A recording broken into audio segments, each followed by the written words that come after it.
வணக்கம். ஒரு நடிகையா சினிமாவுல உச்சம் தொட்டு, அதுக்கப்புறம் தமிழ்நாட்டோட இரும்பு பெண்மணியா உருவெடுத்த ஜெயலலிதாவோட அந்த அசாத்தியமான கதையத்தான் இன்னைக்கு நாம விரிவா பார்க்க போறோம். இந்த முழு கதையும் நம்ம ஒரே ஒரு கேள்வியில அடக்கிடலாம். கொடி கட்டி பறந்த ஒரு சினிமா ஸ்டார் எப்படி இந்தியாவிலேயே ரொம்ப பவர்ஃபுல்லான, ஏன் பலரால் அஞ்சப்பட்ட ஒரு அரசியல் தலைவரா மாறினாங்க? வாங்க இதுக்கான பதில தான் நாம இப்ப தேட போறோம். முதல்ல அவங்களோட வாழ்க்கையோட முதல் அத்தியாயத்திலிருந்து ஆரம்பிக்கலாம்.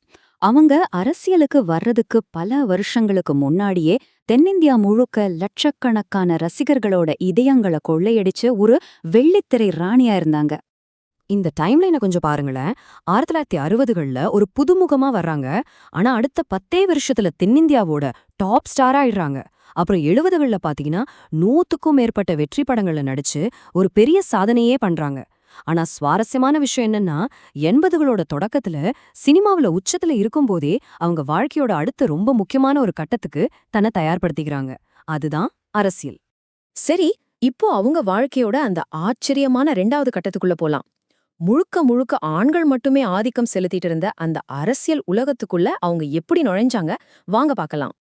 அவங்களோட அரசியல் என்ட்ரிக்கு மிக முக்கியமான காரணம் யாருன்னு பாத்தீங்கன்னா, அப்போ முதலமைச்சரா இருந்த அவரோட முன்னாள் ஜோடி நடிகரான எம்ஜிஆர் தான். தமிழ்நாட்டுல சினிமா நட்சத்திரங்கள் அரசியலுக்கு வர்றதுங்கிறது ஒன்னும் புதுசில்ல. அந்த வழியில தான் எம்ஜிஆரோட வழிகாட்டுதலோடு ஜெயலலிதாவும் அரசியலுக்குள்ள வராங்க. சொல்லப்போனா இதுதான் அவங்களோட பிரம்மாண்டமான அரசியல் பயணத்துக்கான அஸ்திவாரமாவே இருந்துச்சு. அவங்களுக்கு கிடைச்ச முதல் பெரிய பதவி கொள்கை பரப்பு செயலாளர். யோசிச்சு பாருங்க, ஒரு நடிகையா அவங்களுக்கு இருந்த அந்த மக்கள் செல்வாக்கு, அந்த வசீகரமான பேச்சு திறமை, இதெல்லாம் இந்த பதவிக்கு எவ்வளவு பக்கபலமா இருந்திருக்கும். அதனாலேயே ரொம்ப சீக்கிரமாவே அவங்க அந்த கட்சியோட மிக முக்கியமான முகமா மாறிட்டாங்க. அடுத்து நாம பார்க்க போறது அவங்க வாழ்க்கையிலேயே ரொம்ப ரொம்ப கடினமான ஒரு காலகட்டம். இந்த சமயத்துல அரசியல் களத்துல அவங்க சந்திச்ச சோதனைகளும் போராட்டங்களும் தான் அவங்கள ஒரு சாதாரண ஜெயலலிதாவிலிருந்து இரும்பு பெண்மணியா செதுக்குச்சுன்னே சொல்லலாம். எம்ஜிஆரோட மறைவு அது ஜெயலலிதாவோட அரசியல் வாழ்க்கையில ஒரு பெரிய இடி மாதிரி வந்து விழுந்துச்சு. திடீர்னு கட்சியில இருந்த சீனியர் தலைவர்கள் எல்லாரும் அவங்கள ஓரங்கட்ட ஆரம்பிச்சாங்க. பல இடங்கள்ல பொதுவெளியிலே அவமானப்படுத்தப்பட்டாங்க. சொல்லப்போனா இதுதான் அவங்களோட உண்மையான போராட்டத்தோட ஆரம்பம்.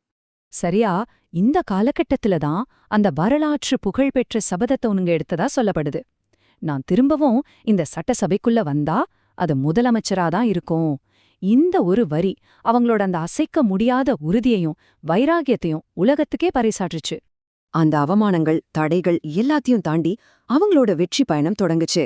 கட்சியால புறக்கணிக்கப்பட்ட ஒருத்தர் அதே மாநிலத்தோட முதலமைச்சரா சிம்மாசனத்துல ஏறின கதை தான் இது.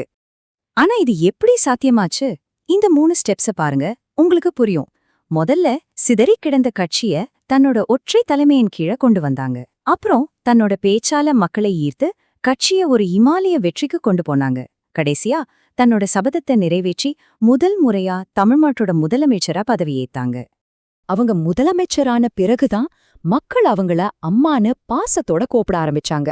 இது வெறும் ஒரு பட்டப்பெயர் மட்டும் கிடையாது, இது ஒரு பவர்ஃபுல்லான அரசியல் அடையாளம். ஏழை எளிய மக்களோட பாதுகாவலர் அப்படிங்கிற ஒரு பிம்பத்தை இது உருவாக்குச்சு.